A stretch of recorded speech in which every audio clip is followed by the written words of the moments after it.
Oh, for goodness sake! Every time.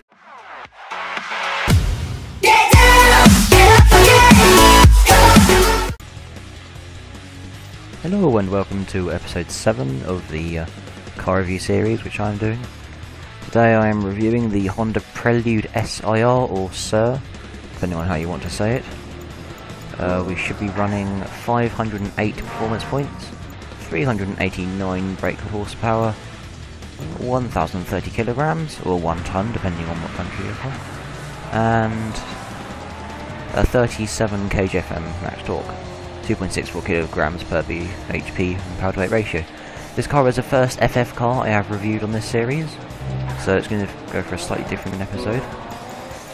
I'm expecting a ton of understeer and not much grip on the rear end.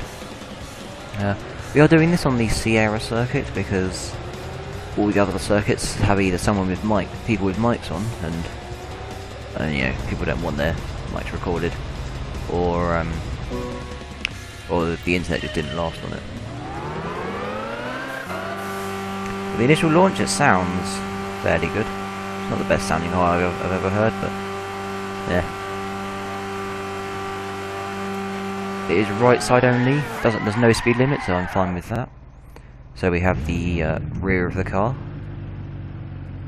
Just nip in here. We have the rear of the car. And the front of the car. There's the horn. Now we have nothing to look at there. And we have the interior. It's very basic sort of interior, nothing really special about it. The steering wheel is so small you can't actually see it, so that's something new. But we will be using this view. The initial launch. Yeah, it's quick. Front wheel drive car, I have to admit that. 120 already. This is quick for front right. See what we can do here. See if there's any understeer. There is actually a surprising amount of grip. I mean, there is a bit of understeer when you're exiting the corners, but there's a surprising amount of grip in the front tyres, which I wasn't expecting. Yeah. This is pretty fun to drive, actually. The front tyres seem to respond very well to what I'm telling it to do, so there's no delay, which there was in the four-wheel drive cars. Oh yeah, the grip in this car is amazing. I can't believe how much grip there is for this car. The back end doesn't even seem to want. It's just endless amounts of grip. It will not seem to slide. I mean, yes, you can get it to slide if you're jumping, but other than that, it's pretty much impossible. If we do see a car, we'll have to stay on the right side. Like I said, it's right side only. Wow, this car's good.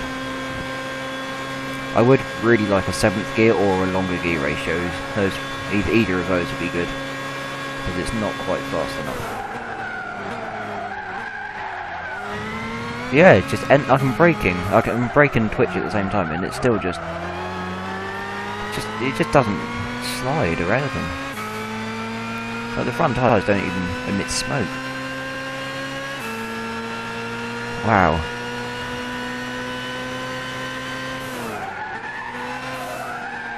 I mean, you can make it smoke if you really push it into the corner. Other than that, it's a pretty interesting car. I would definitely use this as a track day car, not as a drifting car, obviously, because it's front wheel drive, but it's tuned well for some reason. 9,000 revs as well. That's pretty impressive for this car. Wow, you can save those corners. The braking is quite good actually for a front wheel drive car. Seeing as everything is done by the front wheels, it's fairly good. I'm surprised how good this car is. Might be my new track day car. Just so nice to drive. It's very predictable. It doesn't mess around like the Mazdas were. that's kind of good. Yeah, it doesn't... It does what you tell it to do, it doesn't mess around at all.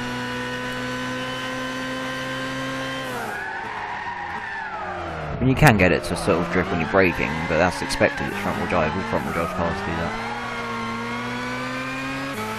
I've already diminished the front tyres to down from 10 to 8, and they're still gripping.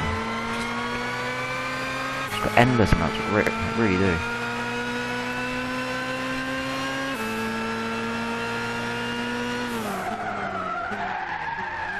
Yeah, I wasn't missing smoke there, so I think I just pushed the tyres a bit too far when you're going around a camber corner. But other than that, it's an amazing car to drive. It's so responsive as well. The steering doesn't mess around. It just likes to. Right, I had to split the episode in two because the internet won't let me go in a 10-minute slot around a circuit, so I'm going to have to just do 2 5-minute slots or something because the game is being annoying.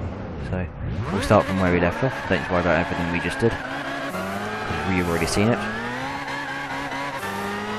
Oh, that's a pain.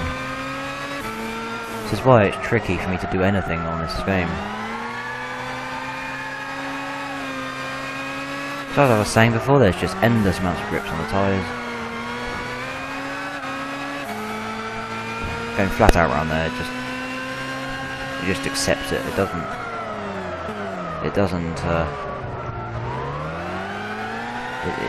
do what you don't want it to do. It does. There's no real. I can't think of other ways to say it. Yeah, this car is very nice to drive.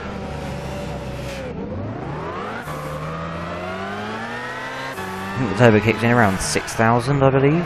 Let's just test that. Let's start in third gear. Let's start in fifth gear.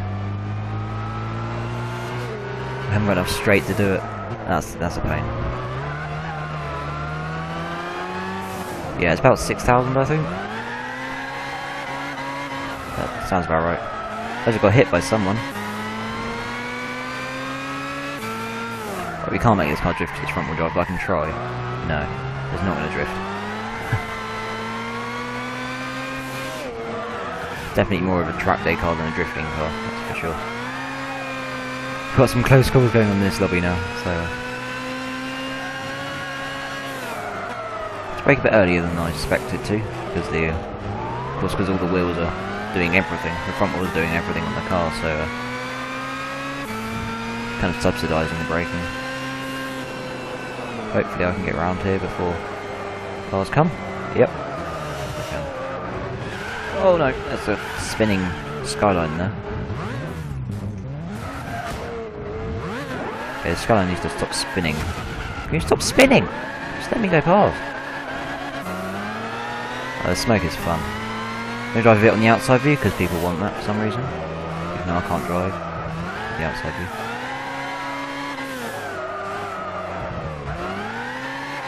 So you can see what the car is actually doing when it's turning the corners.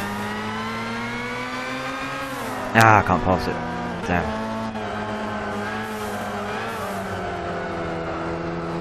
It's slow. I can't pass him till these cars are here. Oh! So many annoying cars. It's probably one of the worst lobbies I've been on, I think. Yeah, the car just seems to... Oh! Oh, you almost got that perfect. Of course, being front wheel drive, the front tyres are always smoking, pretty much. But I think the power is just about low enough for it to survive most corners. I'm just not driving it right, as you were seeing in Sierra. I was driving it pretty well, but I've got into a bad habit. So, I think this car overall, this car is definitely designed for track day. Definitely don't never drift this car. It just doesn't want to do it. Oh, ow! That really punted me off the track. Wow. Nice Subaru though. or Mitsubishi, depending on which one it was. Wasn't looking. But it's a very overall car for track day. It's not fast. It's fast on the straights, I'll give you that. The cars are very fast on the straights. For the car. I'm saying car, not plural. But yeah, 0 to 60 is astounding for the front wheel drive car. Braking is absolutely. I can't fault the braking at all. It's probably the best you'll find for a front wheel drive car. But like I said, drifting is just out of the question. There's just no point trying. It just, unless you're braking into it, and you're not changing any gears, then even using the handbrake, it just doesn't want to do anything. So I'm just going to do this last corner here, and then I'll turn around. Not turn around, but then I'll leave the track. Yep. So this has been episode 7 of my car reviews, and I will see you in the next one.